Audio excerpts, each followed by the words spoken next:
Hey everyone, welcome to a quick report. It is Monday, October 13th. Thanks for joining me today. There's a little snafu in the works today as far as I'm concerned.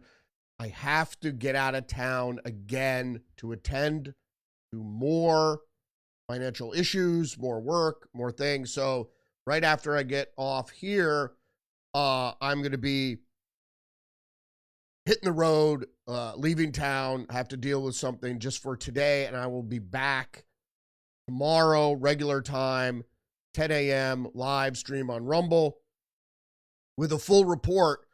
But today we are going to be addressing a couple things here. So first off, we're going to be addressing Trump. Trump has secured the release of the Israeli hostages in his 20-point peace plan. So the first hurdle of that is done now. And let's just get into the headlines for today, October 13th.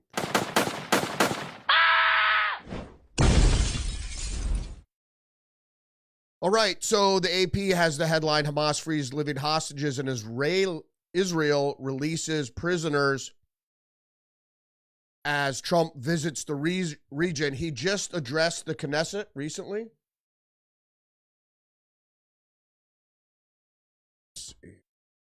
And it was a great speech. It is one for the ages for sure. Moving on to the next headline. From Fox News, living Israeli hostages freed from Gaza. Trump addresses Knesset after historic peace deal. At least we were all waiting with bated breath here to see if Hamas would actually release the hostages. President Donald Trump arrived in Israel Monday morning where he did address the Knesset and later attend a regional peace ceremony in Egypt. He's also going to meet with a lot of different countries in this peace summit. Meet with the global leaders following the Israel-Hamas ceasefire. Hamas released 7 hostages shortly after Trump's arrival and then released the rest of the 13. But also Hamas is accused of violating the agreement by releasing only 4 of the 28 bodies of the dead hostages. So what we understand here as we read into it, this is obviously a forum from the families. This represents a blatant breach of the agreement by Hamas, but it isn't really, because most of the bodies are likely buried in the rubble in Gaza. So that is obviously of some sort of issue there. So moving on here with the headlines, I also just want to reiterate, there's a bunch of stuff I haven't covered recently, but I just want to get into. This is a little bit of a test also. I have been having technical problems over the past month or so, actually the past couple months, that I addressed some of those technical issues I was having. I was just, my computer is older, so I really had to be very careful about how I have to be judicious about how much RAM I'm using, because it really pushes the envelope, and OBS is a very big application, and so it takes up all.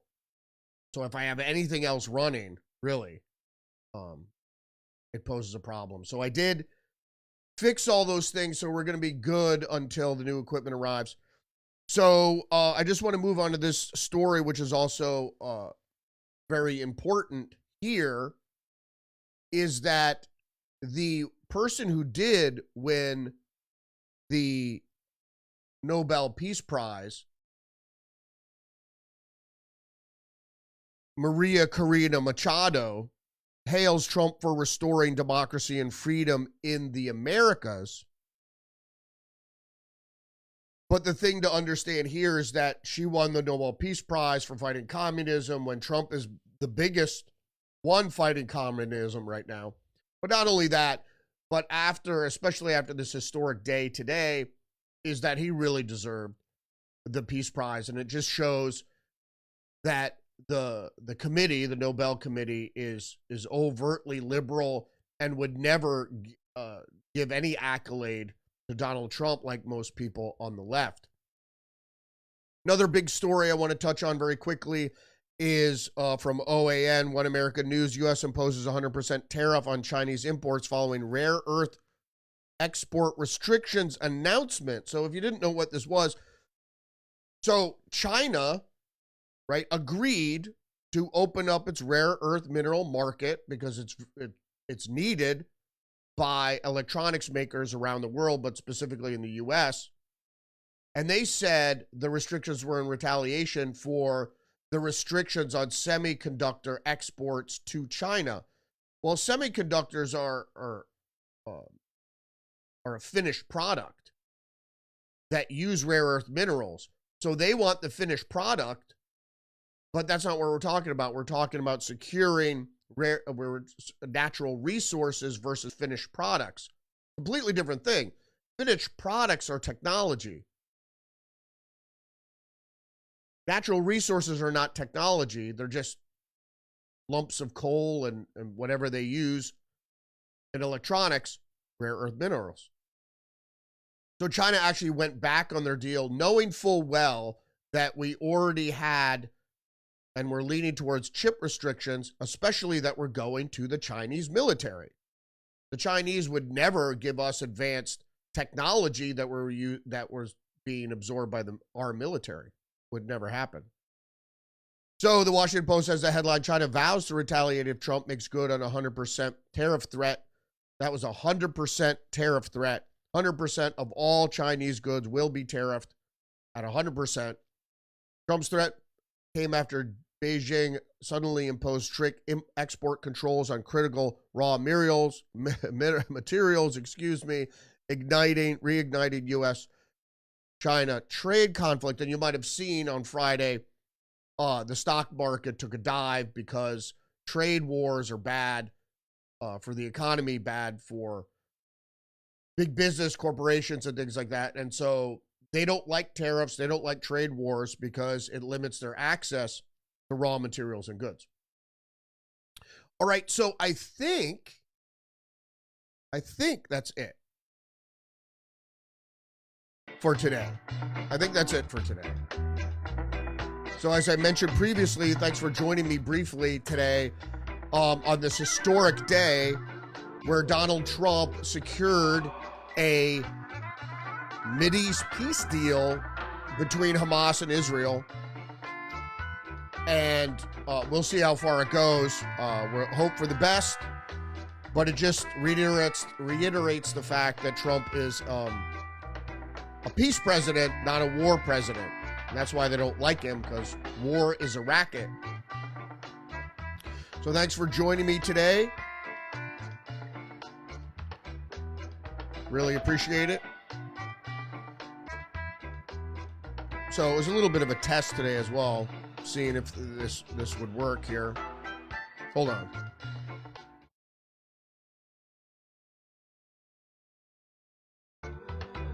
All right. Appreciate it. Like I said, I got to run today. I got to go out of town again and put out more fires. I feel like a fireman lately. It's obviously figurative, not actually firefighting, but have to deal with shit out of town again. It's been a bad couple months. It ruined the last half of my summer. But we're going to roll with the punches, fix what we need to fix, and we'll be back tomorrow. And then again, hopefully tomorrow night with another edition of Tuesdays with Perry. Thanks for joining me today. Appreciate it. Appreciate you. Have a great day, and let's all celebrate this renewed peace in the Middle East. See you tomorrow morning, regular time, 10 a.m., live stream on Rumble.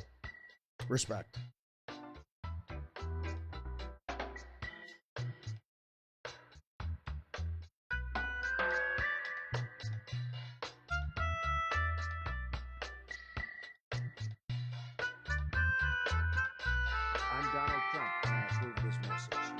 I'm Donald Trump, and I approve this message. I'm Donald Trump, and I approve this message.